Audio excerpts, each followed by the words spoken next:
Sugar இந்த வார்த்தையை கேட்கும்பொழுது இனிப்பாக இருக்கும். ஆனால் நமக்கு வந்து டயபெட்டிக் வந்துச்சு அப்படின்னாக்கா ரொம்ப கஷ்டமாக இருக்கும்.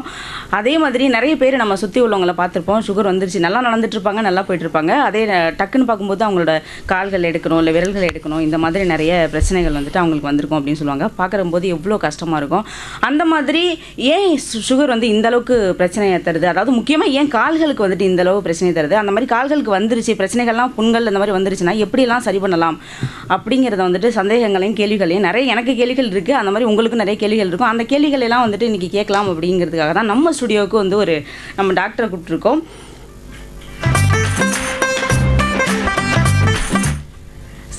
சர்க்கரை நோய் உள்ளவர்கள் வந்துட்டு தங்களோட பாதங்களை பாதுகாக்கிறதுக்கு என்னெல்லாம் பண்ணலாம் அப்படிங்கிறத குறித்து விளக்குறதுக்காக நம்ம கூட ரத்த நாள அறுவை சிகிச்சை நிபுணர் டாக்டர் தர்ஷன் ரங்கநாத் வந்து இணைஞ்சிருக்காரு. அவரை வந்துட்டு வெல்கம் பண்ணலாம். வணக்கம் டாக்டர். வணக்கம். வந்துட்டு எங்கள் ஸ்கூலில் படிக்கும்போது லாஸ்ட் டைம் டாக்டர் வரும்போது இதுதான் சொன்னேன், நீங்கள் வந்துட்டு ஒரு பிடிஎஸ்ஆர் மாதிரி இருக்கீங்க. ரொம்ப ரொம்ப நன்றி டாக்டர். உங்களோட பிஸி ஸ்கெடியூல் வந்துட்டு எங்கள் ஸ்டுடியோவுக்கு வந்து நீங்கள் பேசுகிறதுக்காக வந்திருக்கீங்க. ரொம்ப ரொம்ப நன்றி.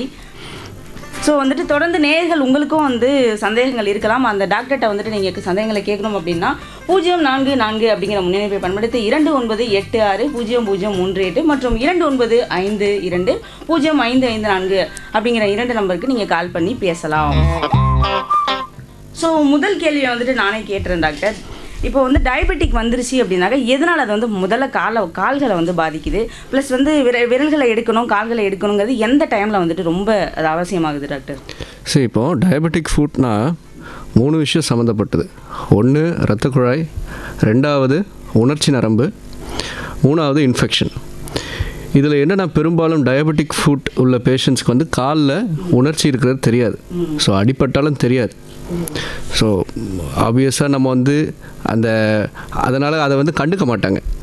ஸோ அந்த ஒரு அடிப்பட்ட புண்ணில் ரத்த ஓட்டம் கம்மியாயிட்டு வரதுனால, அது இன்ஃபெக்ஷன் ஆகிறதுனால அது வந்து ஒரு காமனான ஒரு விஷயமாயிருச்சு. ஓ சரி, ஓகே டாக்டர். ஸோ டாக்டர் வந்துட்டு நான் அடுத்த கொஷின் வந்துட்டு காலர் வரதுக்குள்ளே நானே கேட்டுட்டுறேன். ஸோ இப்போ ஏர்லி ஸ்டேஜ், அதாவது ஆரம்ப நிலை டயபெட்டிக் ஃபுட் இருக்குது அப்படிங்கிறத வந்துட்டு எப்படியெல்லாம் கண்டுபிடிக்கலாம்? இப்போ கால் மரத்து போகிறது, எரிச்சல் அதெல்லாம் வரதெல்லாம் வச்சு எப்படி கண்டுபிடிக்கலாம்னு சொல்லுங்கள் டாக்டர். ஸோ அந்த டயபெட்டிஸ் வந்து எதை அஃபெக்ட் பண்ணுறது பொறுத்து இருக்குது. நான் சொன்ன மாதிரி உணர்ச்சி நரம்பு, ரத்த குழாய், இன்ஃபெக்ஷன். இப்போ உணர்ச்சி நரம்பு அஃபெக்ட் பண்ணுதுன்னா நீங்கள் சொன்ன மாதிரி இனிஷியலாக அந்த கால் மரத்து போகிறது, முக்கால்வாசி பேஷண்ட்ஸ் என்ன கம்ப்ளைண்ட்டோட வருவாங்கன்னா ஸ்லிப்பரை வந்து அவங்களால ஈஸியாக போட முடியலன்னு வருவாங்க. ஸ்லிப்பர் வந்து கலந்து போகும், அது போட கஷ்டமாக இருக்குது. அது ஃபஸ்ட் அது ஒரு முக்கியமான சிம்டம். 2வது ரத்த குழாய் அஃபெக்ட் பண்ணுதுன்னா ஒரு நல்லா நடந்துகிட்ருக்க ரொம்ப லாங் டிஸ்டன்ஸ் நடக்கக்கூடிய ஒரு பேஷண்ட் வந்து ஒரு பர்டிகுலர் டிஸ்டன்ஸ் ஒரு 500 மீட்டர் கழிச்சோ ஒரு 700 மீட்டர் கழிச்சோ இந்த காஃப் சொல்லுவாங்கள்ல, கந்தசதை, அங்கே வந்து ஒரு ஷார்ப் பெயின் வருதுன்னு சொல்லுவாங்க. அப்புறம் ஒரு சாதா புண்ணு வந்து ஆறுறதுக்கு ஒரு 2 மாதமோ 3 மாதமோ இல்லை ஆறாமலோ, இதெல்லாம் early symptoms. Okay doctor.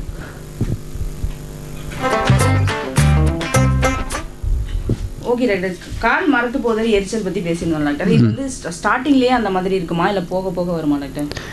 இது வந்து ஒரு ஃபஸ்ட்டு ஸ்டார்டிங்கில் என்னென்னா டாக்டர், அதுக்கு முன்னாடி ஒரு கால் பேசலாம். வணக்கம் ரெயின்போ.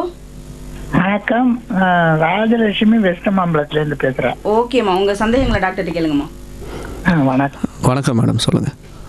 வணக்கம், எனக்கு 70 வயசு ஆகுது. ஒரே லெவல்ல தான் இருக்குது சர்க்கரை. நானும் அது ஆனால் மெடிசன் எடுத்துக்கிறேன். சாப்பாடுங்கிறது ஒரு இது டயட்ல இல்லாத, காத்தால ஏதாவது டக்குன்னு இட்லி தோசை அதான் அளவாக தான் சாப்பிடுவேன், 3 அப்படி. மத்தியானம் கொஞ்சம் சாதம் ஏதோ ஒன்று வெஜிடபிள்ஸ் சேர்த்துக்கிறேன். ராத்திரியும் மிச்சம் ஏதாவது இருந்துச்சுன்னா அதை சாப்பிட்றேன். சப்பாத்தி, கோதுமை மாவு தோசைங்கிறது வந்து வாரத்துக்கு ஒரு 4 நாள் அது மாதிரி தான் எடுத்துக்கிறேன்.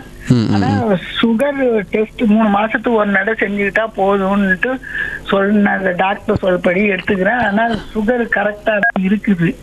இது எனக்கு என்ன ஒண்ணுன்னா, சப்பாத்தி கோதுமை மாவு தோசை தான் அவசியம் சாப்பிடணுமா அப்படின்னு ஒரு சந்தேகம்.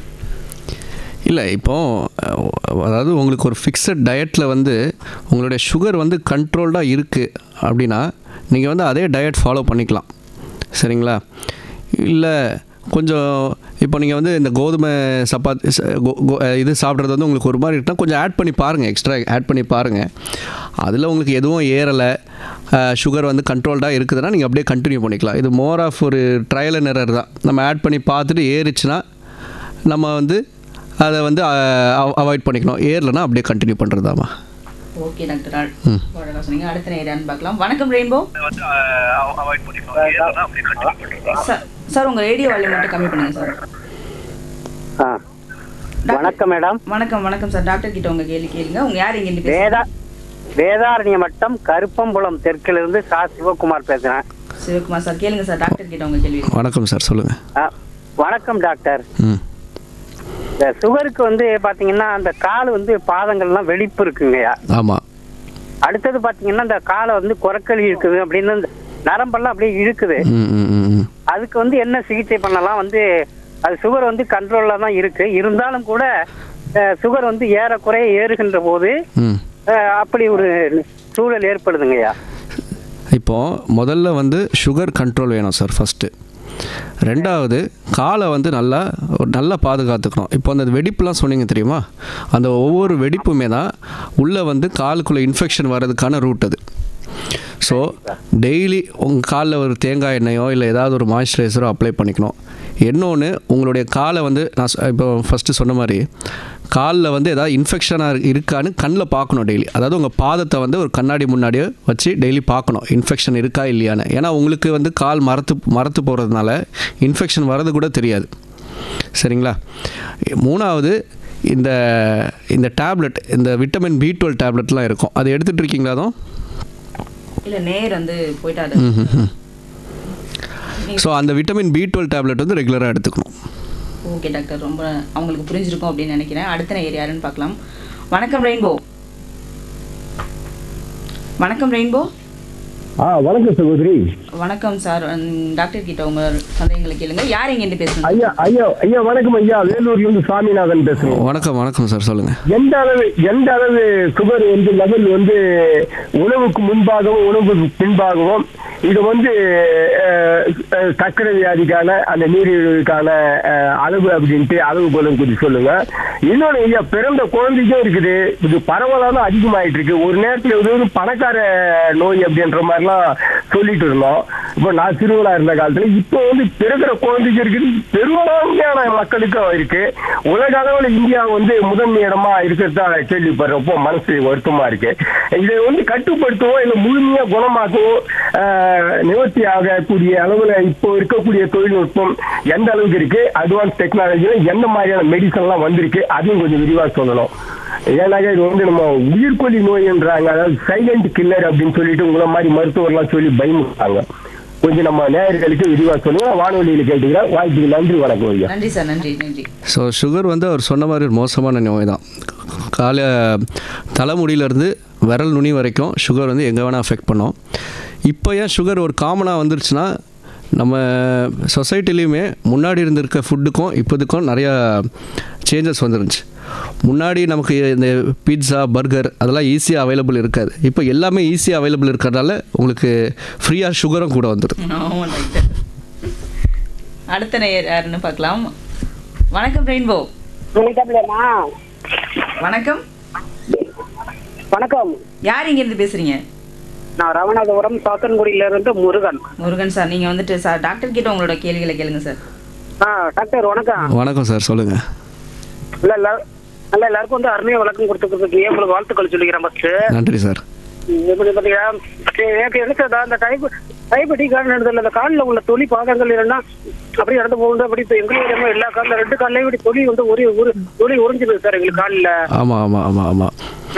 அது என்ன எதனால அறிகுறின்னு தெரியல. ஆனா எங்களுக்கு எந்த இதுவும் அப்படி கிடையாது, மாத்திரையும் எடுத்துக்கறல, எந்த ஒரு இது கிடையாது. ஆனா தொலி உரிச்சு பாத்தீங்கன்னா அப்படி நம்ம தொலி உரிமை எத்தி உருவி வலி ஏற்படுது. கொஞ்ச நாள் கழிச்சு தொலி அதாவது விழுந்துருது, திரும்ப சரியாகுது, மறுபடியும் அந்த மாதிரி தொலி ஊறி ஏற்படுது. இந்த மாதிரி ஒரு கொஞ்ச நாள் அடிக்கடி தொலி ஊறி ஏற்படும். அதனால என்ன பாதிப்புனால அப்படி வருங்கிறது சொல்லுங்க சார், அது கேட்டுக்கிறேன். பொதுவாக சுகர் இருந்தால் இந்த காலில் வந்து இந்த ட்ரைனஸ் வந்து ரொம்ப அதிகமாயிரும். ஸோ இன்னொன்று, பாதத்தில் உங்களுக்கு உணர்ச்சி கம்மியாக இருக்கிறதுனால நமக்கே தெரியாமல் சின்ன அடி பட்டுட்டே இருக்கும். ஸோ இதெல்லாம் தான் காரணம் உங்களோட தோல் உறிஞ்சி போகிறது. இந்த தோல் உறிஞ்சி போகிறது மூலமாக அந்த கிராக் மூலமாக ஈஸியாக இன்ஃபெக்ஷன் வந்து பரவிடும். ஸோ அதனால தான் நம்ம ஏதாவது மாய்ஸ்சரைசரோ அதுக்கான அதுக்கேற்ற ஃபுட்வேரோ வீட்லேயும் சரி வீட்டுக்கு வெளியிலையும் சரி கண்டிப்பாக போட்டாகணும். ஓகே டாக்டர், நேயர்கள் வந்து புரிஞ்சுக்கணும்னு நினைக்கிறேன். அடுத்த நேயர் யாருன்னு பார்க்கலாம். வணக்கம் ரெயின்போ. வணக்கம், பொன்னேரி ஜெகண்டையிலிருந்து கலீல் அஹ்மத் பேசுறேன். டாக்டர் கிட்ட பேசலாமா? பேசுங்க சார். சார் வணக்கம் டாக்டர். வணக்கம் சார், சொல்லுங்கள். டாக்டர், இப்ப பாத்தீங்கன்னா ஜீன் மூலியமா வருதுன்னு சொல்றாங்க. இப்ப வீட்டுல வந்து பேரண்ட்ஸ் அப்பா அம்மாக்கு 2 பேருக்கு சுகர் இருக்கு. இப்ப பிள்ளைகளுக்கு வருமா, அதை பத்தி சொல்லுங்க. கண்டிப்பாக அப்பா அம்மா 2 பேருக்கும் சுகர் இருக்கிறதுனால குழந்தைங்களுக்கு வர்றதுக்கான வாய்ப்பு அதிகம் தான் சார். ஸோ நம்ம இதை எப்படி அவாய்ட் பண்ணலான்னா, ஒரு ரெகுலராக ஒரு 35 வயசுலேருந்தே ரெகுலராக பிளட் செக்கப் பண்ணி சுகர் எந்த அளவுக்கு இருக்குது அப்படின்னு பார்த்துட்டு, ஒரு வேளை சுகர் வந்தாலுமே அதை ஃபஸ்ட்டே இந்த லைஃப் ஸ்டைல் மாடிஃபிகேஷன் நடக்கிறது, டயட்டை கண்ட்ரோல் பண்ணுறது, இந்த மாதிரி விஷயங்கள் மூலமாக நம்ம டேப்லெட்ஸை அவாய்ட் பண்ணலாம். ஓகே டாக்டர், ரொம்ப அழகாக சொன்னீங்க. அடுத்த நேயர் வணக்கம். வணக்கம், யார் எங்கேருந்து பேசுறீங்க சார்? தூத்துக்குடி மாவட்டம் சிவகலையில் இருந்து கே தாமஸ் பேசுறேம்மா. ஓகே சார், டாக்டர் கிட்ட உங்க சந்தேகங்களை கேளுங்க சார். வணக்கம் டாக்டர். வணக்கம் சார், சொல்லுங்கள். அதாவது டாக்டர், எங்க வீட்டம்மாவுக்கு சுகர் இருக்கு. அவங்க சுகர் மாத்திரெல்லாம் சாப்பிடுறாங்க. என்னைக்கா அதுல வந்து அவங்களுக்கு அந்த அளவுக்கு ஃபுல் கண்ட்ரோல் இருக்க மாதிரி தெரியல. எனக்கு பார்க்க 200 அந்த மாதிரி ரேஞ்சில தான் இருக்கு. அது வந்து அப்படி பயப்படக்கூடியதா ஒண்ணு. ரெண்டாவது, நீங்க இந்த ஒரு நேயர்கிட்ட சொன்னீங்க B12 சொன்னீங்க. எங்க வீட்டம்மா வந்து நியூரோகைன் பிளஸ் ஒரு டேப்லெட் சாப்பிடுறாங்க. அது B12 எல்லாமே காம்பினேஷனா இருக்குன்னு தான் நினைக்கிறேன். அது சாப்பிடலாமா தொடர்ந்து? அதான், அது B12 வந்து பல இந்த கம்பெனி நேமில் வருது. B12 ஏதாவது ஒரு ஃபார்மில் நீங்கள் எடுத்து தான் ஆகணும். அது அந்த காலில் அந்த மரத்து போகிற சிம்டம்ஸை வந்து கொஞ்சம் கம்மி பண்ணும். இன்னொன்று, ஒரு சுகரை கண்ட்ரோல் பண்ணுறதுக்கு இப்போ 200லே ரொம்ப வருஷமாக இருக்குதுன்னா அப்படி இருக்கக்கூடாது. ஸோ அப்படி இருந்தால் கொஞ்சம் காம்ப்ளிகேஷன்ஸ், அது சுகர்னால் வரக்கூடிய பாதிப்பு வந்து கொஞ்சம் அதிகமாக இருக்கும். ஸோ உங்கள் டயட் மூலமாகவும் சரி, இன்சுலின் எடுத்துக்கிறாங்கன்னா இன்சுலின் ஸ்டார்ட் பண்ணணும். இந்த மாதிரி எக்ஸ்ட்ரா மெஷர்ஸ்லாம் எடுக்கணும் சார். ஓகே டாக்டர், புரிஞ்சிருக்கும் அப்படின்னு நினைக்கிறேன். நம்ம வந்துட்டு இடையில ஒரு கொஸ்டின் கேட்டிருந்தோம்ல, அதை திருப்பி கேட்குறேன். வந்து இப்போ கால் மரத்து போகிறது எரிச்சல் அப்படிங்கிறத பற்றி கேட்டிருந்தேன். ஸோ அது வந்து ஆரம்ப நிலையிலேயே வந்துருமா, இல்லை வந்து போக போக தான் அந்த பிரச்சனை வருமா டாக்டர்? கால் அந்த நமைச்சல் மாதிரி வருதுங்கள்ல, அது வந்து ஆரம்ப நிலை. அது போக போக போக, அதாவது இனிஷியலாக உங்களுடைய நரம்பு வந்து இரிட்டேட் ஆகுது, அதனால் அந்த நமைச்சல் வருது. போக போக போக அந்த நரம்பு செயலிழந்து போகுது, அதனால் மரத்து போகுது. Okay doctor. வணக்கம் மேடம். வணக்கம் சார், யார் எங்கேருந்து பேசுறீங்கன்னு தெரிஞ்சுக்கலாமா? நான் சென்னையிலிருந்து சதாசிவம் பேசுறேன், முத்தமிழ் நகர் பகுதியிலிருந்து. ஓகே சார், டாக்டர் கிட்ட உங்களோட சந்தேகம். ரத்த நாள் அடைப்பு டாக்டர் பேசுறேன். ஹலோ, வணக்கம் சார், சொல்லுங்கள். வணக்கம் டாக்டர். வணக்கம். என் மனைவிக்கு 15 ஆண்டுகளாக சுகர் இருந்தது. Okay sir. கால் பாதங்கள் எரிஞ்சுது, ரொம்ப அதிகமாக எரிஞ்சதுனால டிஜிட்டல் பைபாஸ் கிராஃப்டின் செயற்கை நரம்பு பொருத்தணும். அதுலேயும் ஃபெயிலியர் ஏற்பட்டு கால் அடைப்பு ஏற்பட்டு இப்போ அபோனி ஆம்புடேஷன் பண்ண வேண்டிய சூழல் வந்துடுச்சு. ஸ்கேன் பண்ணதில் 2 கால்களுமே பின்னி பிணைஞ்ச நரம்புகள் பிணைஞ்சிருக்கு. இது வந்து அதாவது மரபணு நோயா இல்லை சுகர் காரணமாக வந்த நோயா? எதிர்காலத்தில் அவங்க எப்படி நடக்கிறதுன்றது கொஞ்சம் சொல்லுங்க சார். அதான், இது சுகர் காரணமாக வந்த நோய் தான். ரெண்டாவது, நமக்கு வந்து இப்போ நம்ம ஆப்ரேஷன் பண்ணாலுமே நம்ம சில பேருக்கு அன்ஃபார்ச்சுனேட்லி அந்த சுகர் வியாதி வந்து நம்ம உடம்புல தான் இருக்குது. ஸோ சுகர் வியாதி வந்து அது வந்து அதிகமாகிட்டு தான் இருக்குது. அண்ட் அபோவ் நீ ஆம்புடேஷன் பண்ணதுனால நடக்க முடியாதுன்னு ஒன்று இல்லவே இல்லை. அந்த அபோவ் நீ ஆம்புடேஷனோடைய நல்லா நடக்கிறவங்க, நார்மல் லைஃப்பை லீட் பண்ணுறவங்களாம் இருக்கிறாங்க. ஸோ அது நீங்கள் அதை வச்சு வரி பண்ண வேண்டாம். அவங்களுக்கு தேவை அவங்களோட மோட்டிவேஷன், உங்களோட மோட்டிவேஷன், அப்புறம் வலது காலோட ஸ்ட்ரென்த்து, கையோட ஸ்ட்ரென்த்து. இதை மட்டும் உங்கள் ஃபிசியோதெரப்பியில் நல்லா கான்சென்ட்ரேட் பண்ணிங்கன்னா நார்மல் லைஃப்பை லீட் பண்ணலாம். ஓகே சார், நன்றி.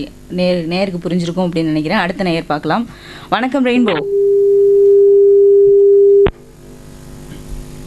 டாக்டர், இப்போ வந்துட்டு நம்ம காலஸ் வர வரைக்கும் நானே கொஸ்டின் கேட்குறேன். வீட்டிலேயே செய்யக்கூடிய ஃபுட் கேர் டிப்ஸ் எல்லாம் என்னென்னு சொல்லுங்கள். அதே மாதிரி எந்த மாதிரி ஃபுட்வேர்லாம் நம்ம வந்து போடலாம்? ஸோ ஃபஸ்ட்டு சுகர் இருக்கான்னு கண்டுபிடிக்கணும், எந்த அளவுக்கு இருக்குன்னு பார்க்கணும், அதுக்கேற்ற ட்ரீட்மெண்ட் எடுக்கணும். எர்லி ஸ்டேஜில் எடுத்துட்டா நம்ம வந்து அதை எக்ஸசைஸ், ஃபுட்டு அது மூலமாக இது பண்ணலாம். ரெண்டாவது, அது சொன்ன மாதிரி காலை பார்க்கணும். காலில் வந்து ஏதாவது புண்ணு இருக்கா இல்லையான்னு பார்க்கணும். ஏன்னா நமக்கு அடிப்பட்டால் தெரியாது. காலை வந்து கொஞ்சம் ரொம்ப ட்ரையாக வச்சுக்கக்கூடாது. ஸோ அப்பப்போ மாய்ஸ்சரைசரோ ஆயிலோ அந்த மாதிரி அப்ளை பண்ணணும். Okay doctor, okay doctor. நேயர் வந்து இணைஞ்சிருக்காங்க. வணக்கம் ரெயின்போ. வணக்கம் ரெயின்போ. வணக்கம், இணைப்பில் தான் சார் இருக்கீங்க, பேசுங்க.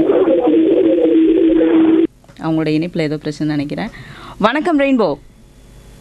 ஹலோ, வணக்கம், யார் பேசுறீங்க, எங்கிருந்து? நான் கேட்ட நகர்லேருந்து ஹரன்கிறவர் பேசுறேன். வணக்கம் சார், உங்களுடைய கேள்வியில் டாக்டர் கேளுங்க சார். எனக்கு வயசு 90. சொல்லுங்கள் சார். நான் லான்டஸ் இது இன்சுலின் போட்டுக்கிறேன். 15 யூனிட்ஸ் நைட் மாத்திரம் போட்டுக்க சொல்லியிருக்கார். சுகர் டேப்லெட் சாப்பிட்டு டயட்டை கண்ட்ரோல் தான் இருக்கிறேன். ஓகே. அந்த கால் சில நாளுக்கு பார்த்தாக்கா தரையில் நடக்கிறப்ப மெத்தையில் நடக்கிற போல ஃபீலிங் இருக்கு. அதுக்காக நான் நைட்டு எங்க பிளாட்டுக்குள்ள வாக்கிங் போறப்ப செருப்பு இல்லாம நடக்கிறேன். 2-3 நாளைக்கு நடந்த உடனே நார்மல் ஆயிடுது. ஓகே. திருப்பியும் செருப்பு போட்டு நடக்கிறேன். சில நாளைக்கு இந்த ஃபீலிங் வந்துடுறது. அதுக்கு நான் என்ன பண்றது? ஓகே சார், இப்போது இந்த நரம்பு உணர்ச்சி நரம்பு ப்ராப்ளம் வந்துச்சுன்னா அந்தளவுக்கு அந்த வியாதி வந்து அந்த ப்ராப்ளம் வந்து ரிவர்ஸ் ஆகும்னு சொல்ல முடியாது. ஸோ வீட்டுக்குள்ளேயும் சரி வீட்டுக்கு வெளியிலையும் சரி நீங்கள் கண்டிப்பாக ஸ்லிப்பர் போட்டு தான் நடக்கும். ஏன்னா நம்ம வீட்டுக்கு வெளியில் அடிப்படுறதை விட வீட்டுக்குள்ளே தான் காலில் வந்து அடிப்படுறது அதிகமாக இருக்கும். கண்டிப்பாக கண்டிப்பாக. வீட்டுக்குள்ளே வந்து செப்பல் போட்டு நடக்கிறது ப்ளஸ் வந்து செப்பல் இல்லை போட முடியலனா கூட அந்த தரையில் உராயாத மாதிரி சாக்ஸ் வந்து நம்ம போட்டுக்கலாம். அதுக்குன்னு ஸ்பெஷலாக சிலிக்கான் சாக்ஸ்லாம் இருக்குது. Okay okay doctor. அடுத்த நேயர் வணக்கம். வணக்கம் மேடம். வணக்கம் சார், யார் எங்கேருந்து பேசுகிறீங்க? செங்கோட்டம் அடுத்த கோணிபேட்டில் குமார் பேசுகிறேன் மேடம். ஓகே சார், டாக்டர் கிட்ட உங்களோட சந்தேகங்களை கேளுங்க சார். டாக்டர் வணக்கம் டாக்டர். வணக்கம் சார், சொல்லுங்கள். இப்போ என் நண்பருக்கு வந்து பார்த்தீங்கன்னா வயசு அவர் வந்து 60 ஆகுது. அப்போ பார்த்தீங்கன்னா அவர் வந்து சுகர் இருக்கு அவருக்கு. பார்த்தீங்கன்னா டேப்லெட் எடுத்துட்டு தான் இருக்காரு. இப்போ வந்து என்ன பண்ணுறாருனாக்கா அவர் வந்து கை வந்து பார்த்தீங்கன்னாக்கா ரொம்ப கை வந்து குறைச்சல் பயங்கரமாக அதிகமாக இருக்கு. அது என்ன பண்ணியிருக்காரு, ட்ரீட்மெண்ட் போய் பார்த்துருக்காரு. அதெல்லாம் ஒன்றும் இல்லை, டேப்லெட் கொடுத்து இது பண்ணி ஊசி போட்டு அனுப்பி விட்டாங்க. அப்போ சும்மா 2வது போய் பார்த்தாங்க, சும்மா மறுபடியும் வந்து அந்த கை குறைச்சல் வந்து நிற்கவே இல்லை. அது எதனால சார் வருது?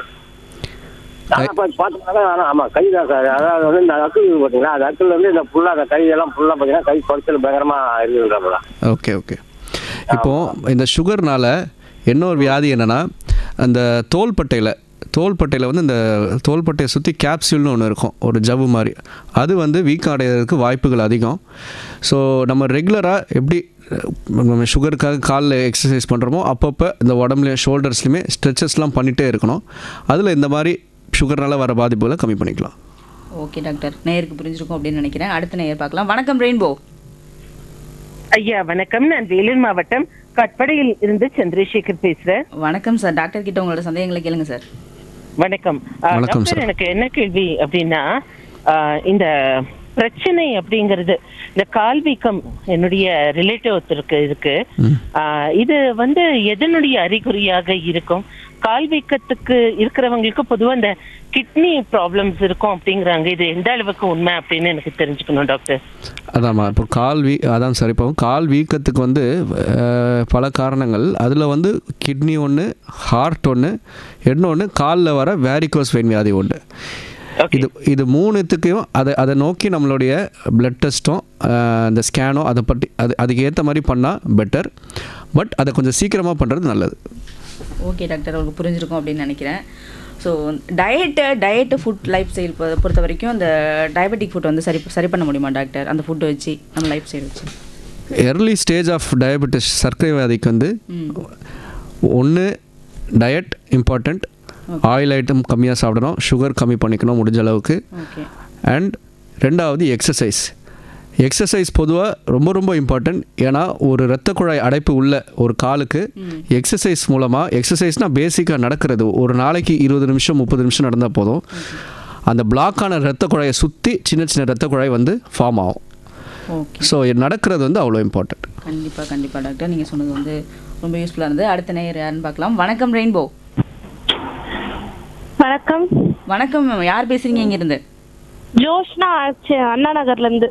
ஓகே, உங்களோட சந்தேகங்களை டாக்டர் கிட்ட கேளுங்க. வணக்கம் டாக்டர். வணக்கம் மேடம், சொல்லுங்கள். எங்க அம்மாவுக்கு வந்து சுகர் இருக்கு, ரொம்ப வருஷமாவே இருக்கு. அவங்க டேப்லெட்ஸ் எதுவும் எடுக்கிறது இல்ல. ஆனா சைடு எஃபெக்ட்டுமே அவங்கனால எதுவும் இல்ல. டேப்லெட்ஸ் எடுத்தாதான் வந்து நைட்டு தூங்க முடியல, தூக்கம் வரலன்றாங்க, இல்ல கால் எரியுதுன்றாங்க. நிறைய வாட்டி சொல்லிருக்காங்க டேப்லெட்ஸ் எடுக்கும் போதெல்லாம் கால் எரியுதுன்னு சொல்லுவாங்க. ஆனா டேப்லெட்ஸ் எடுக்கலன்னா நல்லா இருக்காங்க. சுகர்னால எதுவும் பிரச்சனை இல்ல. சுகர் டெஸ்ட் எடுத்தா எல்லாரும் பயமுடுத்துறாங்க. ஆனா அம்மா எடுக்கிறது இல்ல டேப்லெட்ஸ். சுகர் எந்த அளவுக்கு ஜாஸ்தியாக இருக்குன்னு பார்க்கணும் ஒன்று. அண்ட் அவங்க எடுக்கிற டேப்லெட் வந்து சுகரை ஓவராக கம்மி பண்ணியிருந்தான்னு ஒரு சந்தேகம் இருக்குது. ஸோ இது ரெண்டுமே இருக்குது. அண்ட் பெரும்பாலும் கேட்டிங்கன்னா நமக்கு சுகரோட ஒரு பாதிப்பு, சுகர் ஒரு வேளை அதிகமாக இருந்து அதோட பாதிப்பு வர்றதுக்கு 5 வருஷம் 6 வருஷம் ஆகும். அது வரைக்கும் நார்மலாக இருக்கும். பட் அந்த 6 வருஷம் கழிச்சு வந்த பாதிப்பு வந்து ரொம்ப ரொம்ப அதிகம். ஓகே டாக்டர், அவங்களுக்கு புரிஞ்சிருக்கும்னு நினைக்கிறேன். நீங்கள் பயப்பட வேண்டாம், சுற்றி உள்ளவங்க பயப்படுத்துகிறாங்க அப்படிங்கிறத பற்றி நீங்கள் வந்துட்டு டாக்டர் சொன்னோட பதிலை வச்சு நீங்கள் வந்து யூஸ் பண்ணிக்கலாம். ஸோ அடுத்த நேரம் யான்னு பார்க்கலாம். வணக்கம் ரெயின்போ. வணக்கம் ரெயின்போ. வணக்கம் மேடம், என் பேர் வள்ளி, சென்னையில இருந்து கால் பண்றேன். Okay ma'am. எங்க அப்பாவுக்கு ஒரு 15 வருஷமா சுகர் இருக்கு சார். ஓகே, வணக்கம் டாக்டர். வணக்கம். வணக்கம் மேடம், சொல்லுங்கள். எங்க அப்பாவுக்கு சுகர் 15 வருஷமா இருக்கு. அவருக்கு 70 வயசு ஆகுது. ஆக்சுவலா அவர் நல்லா நடப்பாரு. ஆனா இப்ப ரீசெண்டா ஒரு 2-3 இயர்ஸா என்னன்னா ஒரு 10 மினிட்ஸ் நடந்தாலே கால் மறுத்து போகுதுன்னு சொல்லிட்டு இருக்காரு டாக்டர். இந்த ப்ராப்ளம் எவ்வளோ நாளா இருக்கு? ஒரு 2 இயர்ஸா இருக்கு சார். அதுக்கு முன்னாடி டெஸ்ட்னா கூட எடுத்தாங்க, நார்மலா தான் இருக்குன்ட்டு கெபாப்னு ஒரு நர்வ் ரிலேட்டடான டேப்லெட் மட்டும் நைட்ல சாப்பிட சொல்லி கொடுத்துருக்காங்க. அந்த காலுக்கு எதாவது டாப்லர் ஆஞ்சியோகிராம் எதுவும் பண்ணாங்களா? பண்ணாங்க சார். அது வந்து நார்மல் தான் வந்திருக்கு. ஆனா இது வீக்னஸ்னால தான் அப்படின்னு சொல்றாங்க. ஓகே. ஸோ அதான் இது உங்களுக்கு வந்து சுகர்னால அந்த உணர்ச்சி நரம்பு பாதிப்படைஞ்சிருக்கு. எல்லாருக்கும் சொல்கிறது தான், வாரத்துக்கு ஒரு 5 நாள் 6 நாள் டெய்லி வாக்கிங் பண்ணணும். அவங்களுக்கு எந்த டிஸ்டன்ஸ் வரைக்கும் வலி வருதோ அந்த டிஸ்டன்ஸை விட ஒரு 5 நிமிஷம் எக்ஸ்ட்ரா நடக்கணும். இப்படி நடந்தாங்கன்னா போக போக அவங்களுடைய நடக்கக்கூடிய டிஸ்டன்ஸ் வந்து இன்க்ரீஸ் ஆகிட்டு இருக்கும். ஓகே டாக்டர், அடுத்த நேர் பார்க்கலாம். வணக்கம் ரெயின்போ. வணக்கம் ரெயின்போ. வணக்கம் மேடம். யார் எங்கிட்டு பேசுறீங்க சார்? மேடம் கிருஷ்ணகிரிலேருந்து குமரேசன் பேசுகிறேன் மேடம். ஓகே சார், உங்களுடைய கேள்விகளை கேளுங்க சார். மேடம் இந்த மாதிரி தான் எங்கள் அப்பாவுக்கு சுகர் இருக்கு, ஒரு 25 இயர்ஸாக இருக்கு. சொல்லுங்க சார். அவருக்கு ரீசெண்டாக பார்த்தீங்கன்னா வச்சுக்கோங்க, இப்போ சுகர் டயபெட்டிக் ஃபுட்லேருந்து நம்ம இது கால் ஃபுல்லாக மறுத்துருச்சு. அதுக்கப்புறம் பார்த்தீங்கன்னா இப்போ அவருக்கு சார்கோட்டிக் ஜாயின்ட்ஸ்னு புதுசாக இதாக இருக்கு. அந்த மாதிரி வருமா சுகர் பேஷண்ட்டுக்கு? அந்த மாதிரி காமனா வருமா இல்லை எதனா வேற எதனா அதனால வருமான்னு? அந்த சார்கோட்ஸ் ஜாயிண்ட்ன்றது சுகர் பேஷண்ட்ஸுக்கு காமனான ஒரு விஷயம் சார். கால் ஃபுல்லாக மரத்து போடுறதுனால இந்த சார்கோட் ஜாயிண்ட்ஸ்னால் அவருக்கே தெரியாமல் மைக்ரோ ஃப்ராக்சர்ஸ்ன்னு சொல்லுவாங்க. அவங்களுக்கே தெரியாமல் சின்ன சின்ன எலும்பு வந்து ஃப்ராக்சர் ஆகி திருப்பி ஃபார்ம் ஆகி ஒரு காலோட ஷேப்பே ஒரு நார்மல் கால் ஷேப் மாதிரி இருக்காது. ஸோ இதில் நம்ம பார்க்க வேண்டிய விஷயம் என்னென்னா, இதுக்கு மேலே எதுவும் புண்ணு வராமல் பார்த்துக்கணும். அண்ட் அதுக்கு ஏற்ற ஃபுட்வேர் மறுபடியும் நான் ஸ்ட்ரெஸ் பண்ணுறேன், வீட்டுக்குள்ளேயும் சரி வீட்டுக்கு வெளியிலையும் சரி கண்டிப்பாக போட்டாகணும்.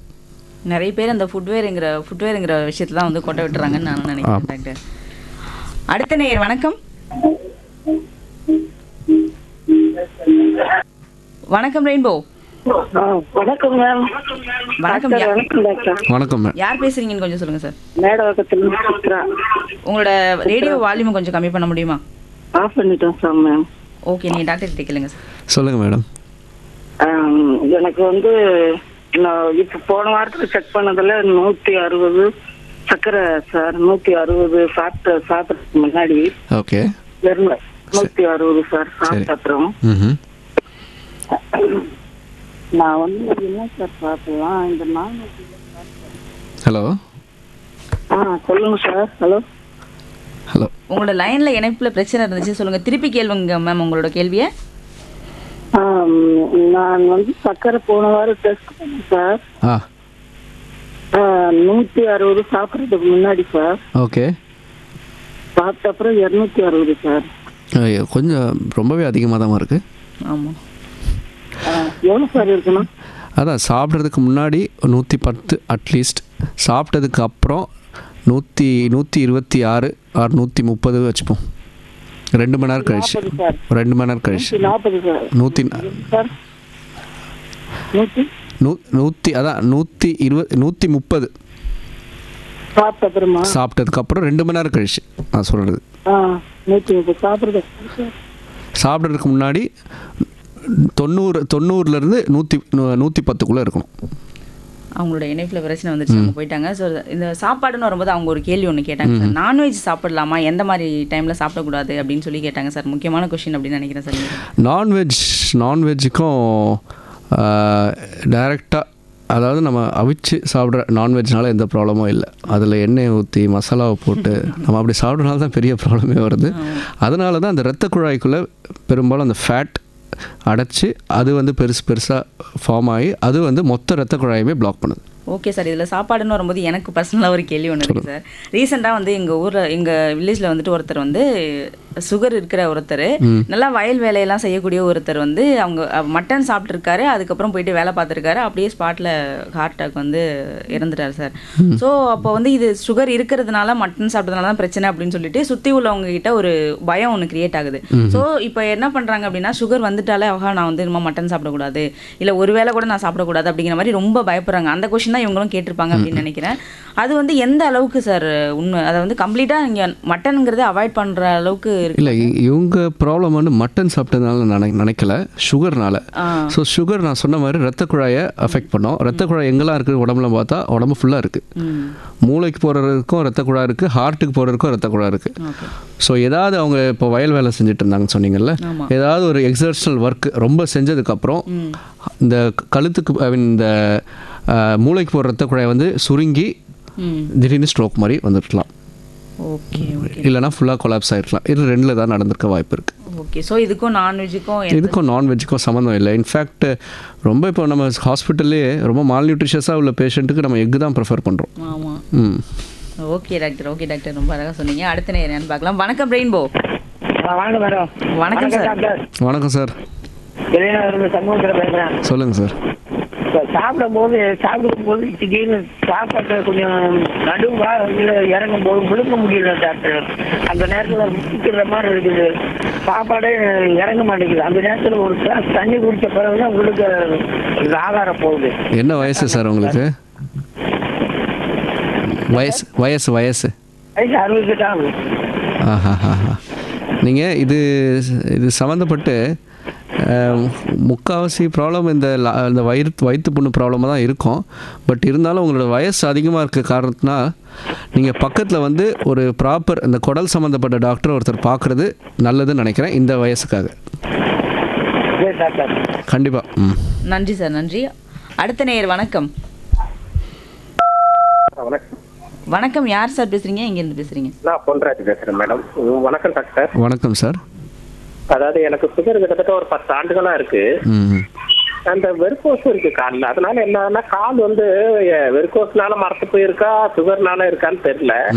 கால் வந்து ரொம்ப நேரம் நிக்க முடியல, டயர்டா இருக்கு. உடம்பு அந்த மாத்திரை போட்டா ரொம்ப டயர்ட் ஆகுது உடம்பு. அதாவது ரொம்ப சோர்வாயிருந்தேன் அந்த மாத்திரை போட்ட பிறகு. எதனால இது? அதே மாதிரி இந்த மாத்திரை நீண்ட நாளா எடுத்துக்கிட்டு இருக்கேன், இதனால சைடு எஃபெக்ட் ஏதாவது வருமா? இல்லை, இப்போ கால் மரத்து போகிறதுக்கு காரணம் சுகர். வேரிகோஸ்னால கால் ஒரு மாதிரி வெயிட்டாக இருக்க மாதிரி இருக்கும். காலில் வந்து சம்டைம்ஸ் கொஞ்சம் எரிச்சல் நமைச்சல் வரலாம். அண்ட் கால் வந்து வீங்கும். இதெல்லாம் வேரிகோஸோடையது. வேரிகோஸ் அதிகமாக இருந்தால் அதுக்கு நீங்கள் ஏதோ ஒரு சாக்ஸ் மாதிரியோ இல்லை பேண்டேஜ் மாதிரியோ போட்டுக்கணும். அண்ட் மாத்திரைனால சைடு எஃபெக்ட்ன்றதை விட சுகர் அதிகமாக இருக்கனால பாதிப்பு அதிகம். ஸோ நீங்கள் சுகரை வந்து கண்ட்ரோலாக வச்சுக்கணும் இப்போது. ஓகே டாக்டர், அவருக்கு புரிஞ்சிருக்கும் அப்படின்னு நினைக்கிறேன். அடுத்த நேயர் இணைப்பில் வராங்க. வணக்கம் ரெயின்போ. வணக்கம், சங்கர் ஐயப்பன் தாங்க. சொல்லுங்க சார், டாக்டர் கிட்ட உங்க கேள்வி. ஹலோ சார், கால் வந்து பாதல எரிச்சலா இருக்கு, புத்திக்கிட்டே இருக்கு. எவ்வளோ சுகர்? லைட்டான இந்த மாதிரி இருக்கு. சுகர் இருக்குதுங்களா சார்? ஹலோ, சுகர் இருக்கு சார். ஓகே. ஸோ அதான் நீங்கள் சரி, ரொம்ப வருஷம் கொஞ்சம் சுகர் இருந்தாலே இந்த ப்ராப்ளம் வந்து ஃப்ராங்காக சொல்ல போனோன்னா தவிர்க்க முடியாது தான். அதுக்கேற்ற ஸ்லிப்பர் வீட்டுக்குள்ளேயும் சரி வெளியிலையும் சரி, அண்ட் அந்த விட்டமின் B12 மாத்திரை இதை ஆட் பண்ணிங்கன்னா இதோட வீரியம் வந்து கொஞ்சம் கம்மியாகும். Okay doctor. டாக்டர் எனக்கு ஒரு கேள்வி இருக்குது. சர்ஜரி இல்லாமல் பிளட் சர்க்குலேஷன் வந்து எப்படி இம்ப்ரூவ் பண்ணலாம், ப்ளஸ் வந்துட்டு பிளட் ஃப்ளோ குறையும் பொழுது எப்படியெல்லாம் செக் பண்ணலாம் டாக்டர், என்ன டெஸ்ட் எடுக்கணும்னு முக்கியமாக சொல்லுங்கள் டாக்டர். ஸோ சர்ஜரி வேணுமா வேணான்றது கேள்வி வந்து நம்மளுடைய பிளட் சப்ளை எந்த அளவுக்கு பாதிக்கப்பட்டதுன்ற அதை பொறுத்து இருக்குது. ஸோ என்ன செய்யலான்னா சொன்ன மாதிரி எக்ஸசைஸ், வாக்கிங், கால் நடக்கிறது வந்து அவ்வளோ நல்லது. பல ஆய்வுகள், பல எக்ஸ்பெரிமெண்ட்ஸுமே அதை வந்து வேர்ல்டில் ப்ரூவ் பண்ணியிருக்காங்க. அந்த நடக்கிறதுனால புது புது இரத்த குழாய்கள் ஃபார்ம் ஆகும்.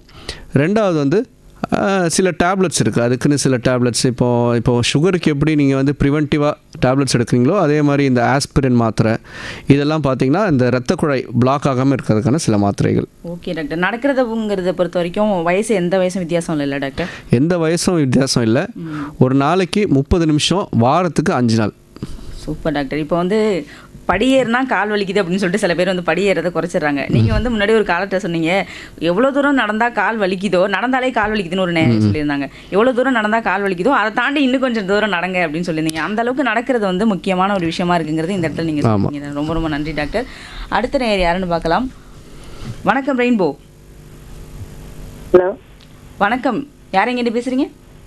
அயப்பாக்கத்துல இருந்து லதா பேசுகிறேன். ஓகே மேம், உங்கள் டாக்டர் கிட்ட உங்களோட கேள்விகளை கேளுங்க மேம். டாக்டர் வணக்கம் மேடம், சொல்லுங்கள். எனக்கு வலது கால் தொடையில அப்படியே நரம்பு சுத்திக்கிட்ட மாதிரி இருக்கு, கீழே படிய உட்காரவே முடியறது இல்ல. அது எதனால? சுகர் இருக்குதுங்களா உங்களுக்கு? சுகர் பார்டர்ல தான் இருக்கு. ஓகே. முதுகு வலி எதுவும் இருக்குதுங்களா? முதுகு நடு நரம்பு இந்த கழுத்து மேல் கிட்ட வலி இருக்கும். என்ன வயசாகுதுமா? 60 வயசு ஆகுது. சரி, பொதுவாக இந்த லேடிஸ்க்கு வந்து ஒரு 40-50 வயசுக்கு அப்புறம் இந்த உடம்புல வந்து இந்த கால்சியம் வந்து கொஞ்சம் கம்மியாகும். ஸோ நீங்கள் வந்து ரெகுலராக கொஞ்சம் கால்சியம் மாத்திரையும், இது வந்து இந்த முதுகுத்தண்டு அது தேய்மானத்தினால கூட இந்த மாதிரி ப்ராப்ளம் வரும். ஸோ அதுக்கு ஏற்ற நீங்கள் ஒரு பக்கத்தில் ஒரு ஆர்த்தோ டாக்டரை வந்து நீங்கள் பார்க்குற மாதிரி வரும். ஓகே டாக்டர், நேருக்கு புரிஞ்சிருக்கும் அப்படின்னு நினைக்கிறேன். தொடர்ந்து பேசுவோம் டாக்டர். இந்த சிம்டம்ஸ்லாம் இருந்தால் உடனே வந்து நீங்கள் டாக்டர் பார்க்கணும் அப்படின்னு சொன்னீங்கன்னா எந்தெந்தெல்லாம் சொல்லுவீங்க டாக்டர்? சிம்டம்ஸ் சொல்லுங்கள் டாக்டர். ஸோ இனிஷியல் ஸ்டார்ட் பண்ணுறதுன்னு சொன்னால், நல்லா நடந்துகிட்ருக்க பேஷண்ட் திடீர்னு ஒரு பர்டிகுலர் டிஸ்டன்ஸ் தூரத்துக்கு அப்புறம் கால் இழுக்கிற மாதிரியோ, மெயினாக அந்த கந்த சதையில் கால் இழுக்கிற மாதிரியோ இல்லை தொடையில் வந்து கால் இழுக்கிற மாதிரியோ வலிக்கிற மாதிரியோ இருந்தால் அது ஃபஸ்ட் சிம்டம். ரெண்டாவது, பெரும்பாலும் பேஷண்ட்ஸ்க்கு வந்து நைட்டு தூங்க போகிறப்ப விரல் நுனியில் இல்லை பாதத்தில் சிவியர் பெயின் இருக்கும். அதாவது அவங்களால காலை தொங்க போட முடியாமல் தூங்க முடியாது. இது ஒன்று. மூணாவது, விரல் கருப்பாறது, இந்த கால் கருப்பாறது, முக்கியமாக ஏதோ ஒரு காலில் அடிபட்டு அது ரொம்ப 1 மாதமாக 2 மாதமாக ஆறாமல் இருக்கிறது, இதெல்லாம் தான் பார்க்க வேண்டிய சிம்டம்ஸ். Okay doctor. இப்போ வீட்டிலையே வந்துட்டு நிறைய பேர் சிகிச்சையெல்லாம் எடுத்துப்பாங்களா டாக்டர்? அந்த மாதிரி பிளட் சர்க்குலேஷன் இம்ப்ரூவ் பண்ணுறதுக்கு என்னெல்லாம் நம்ம வந்து ட்ரீட்மெண்ட் பண்ணலாம் டாக்டர்? இது வீட்டுக்குள்ளேன்னு சொல்ல மாட்டேன், வீட்டுக்கு வெளியில் போய் எல்லாரும் கண்டிப்பாக நடக்கணும். திருப்பியும் நடக்கணும். ஏன்னா திருப்பியும் நான் சொல்கிறேன், நடக்கிறது வந்து அவ்வளோ இம்பார்ட்டன்ட். பொதுவாகவே நம்மளுடைய சொசைட்டியில் எல்லாம் நடக்கிறதே கம்மியாயிருச்சு. பக்கத்து தெரு போனாலும் நம்ம பைக் எடுத்து தான் போகிறோம் இப்போ. அட்லீஸ்ட் வந்து சைக்கிள் ஓட்டினா கூட அதுலேருந்து சைக்கிள் ஓட்டினா கூட நல்லது. சைக்கிள்லாம் கம்மியாயிருச்சு, சைக்கிள் வந்து பார்க்குறதே இல்லை. ஆமாம். Okay doctor. இப்போ வந்து நம்ம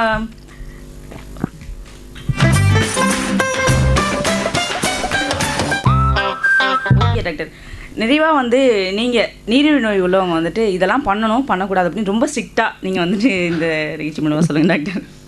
ஸோ ஃபஸ்ட்டு சுகர் லெவலில் வந்து அசால்ட்டாக விடக்கூடாது. நிறையா பேஷண்ட்ஸ் வந்து வருஷத்துக்கு ஒரு வாட்டி 2 வருஷத்துக்கு ஒரு வாட்டி செக் பண்ணிகிட்ருக்காங்க.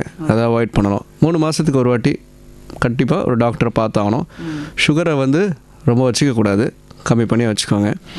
ரெண்டாவது, என் துறை சம்மந்தப்பட்டு காலை வந்து பார்த்துக்கோங்க. காலை வந்து ரொம்ப ட்ரையாக விடக்கூடாது. சுகர் பேஷண்ட்ஸில் ட்ரை ஆகிறதுக்கான வாய்ப்புகள் அதிகம். ஒரு கால் ட்ரை ஆகிறப்ப தான் புண்ணு வந்து ஈஸியாக ஃபார்ம் ஆகும். ஸோ மாய்ஸ்சரைசர், எண்ணெய் இதெல்லாம் அப்பப்போ தேய்ச்சிக்கணும். அண்ட் உங்களுக்கு எல்லாம் தெரிஞ்சது தான், என்னது, நடக்கணும். ஸோ நடக்கணும். அண்ட் இன்னொன்று வந்து ஃபுட்வேர் வந்து வீட்டுக்குள்ளேயும் சரி வீட்டுக்கு வெளியிலையும் சரி போட்டோம் கம்பல்சரி. சுகர் உள்ளவங்களுக்கு காலில் சின்ன வெடிப்பு, இந்த நகம் வெட்டுறப்ப கூட எக்ஸ்ட்ரா 1 mm தள்ளி நீங்கள் கட் பண்ணிங்கன்னா அது ஒரு புண்ணு மாதிரி ஃபார்ம் ஆகி அது கேங்க்ரீன் மாதிரி வரதுக்கான வாய்ப்புகள் சின்ன இருக்குது. பொண்ணுங்களோட கூட ஆமாம். ஸோ நகம் வெட்டுறப்ப கூட ஒரு கொஞ்சம் இடம் விட்டுட்டுறோம் அந்த நகத்தை வந்து வெட்டணும். ரொம்ப கேர்ஃபுல்லாக இருக்கணும். ரொம்ப கேர்ஃபுல்லாக இருக்கணும். ஓகே டாக்டர் ரொம்ப அழகாக சொன்னீங்க டாக்டர். ஸோ தொடர்ந்து வந்து நம்ம நிகழ்ச்சியில் பேசுவோம். ஆல்மோஸ்ட் வந்து நிறைய பதிவு வந்துட்டோம். டாக்டர் வந்துட்டு நிறைய பேசிட்டாங்க, நல்ல விஷயங்களை நிறைய சொல்லிட்டாங்க அப்படின்னு வந்து நான் சொல்லலாம். ரொம்ப நன்றி டாக்டர். உங்களுடைய இவ்வளோ பிஸியான டைம்லேயும் வந்துட்டு எங்களோட ஸ்டுடியோவுக்கு வந்து உங்களுக்கு நீங்கள் நேயர்களுக்காக வந்து பேசியிருக்கிறீங்க. ரொம்ப நன்றி. அதுவும் முக்கியமாக அந்த நடக்கிறது அப்படிங்கிற விஷயத்த வந்து நீங்கள் ரொம்ப ஸ்ட்ரெஸ் பண்ணி சொல்லியிருக்கீங்க. அது வந்து நிறைய பேருக்கு வந்து புரிஞ்சிருக்கும் அப்படின்னு நினைக்கிறேன். நேயர்கள் வந்து நிறைய பேர் நம்மளோட ஷோவை வந்து கேட்டுட்ருக்காங்க. இவ்வளோ நேரம் நம்ம கூட இணைஞ்சிருந்தது வந்து நீரிழிவு நோய் உள்ளவர்களோட அவங்களோட கேள்விகள் எல்லாம், அதாவது பாதங்களை எப்படி பாதுகாப்பாக வச்சுக்கணும் அப்படிங்கிறத குறித்து ரத்தநாள அறுவை சிகிச்சை நிபுணர் டாக்டர் தர்ஷன் ரங்கநாத் வந்து நம்ம கூட பேசியிருந்தாரு. ஸோ ரொம்ப நன்றி டாக்டர். நன்றி. தேங்க்யூ. Okay doctor.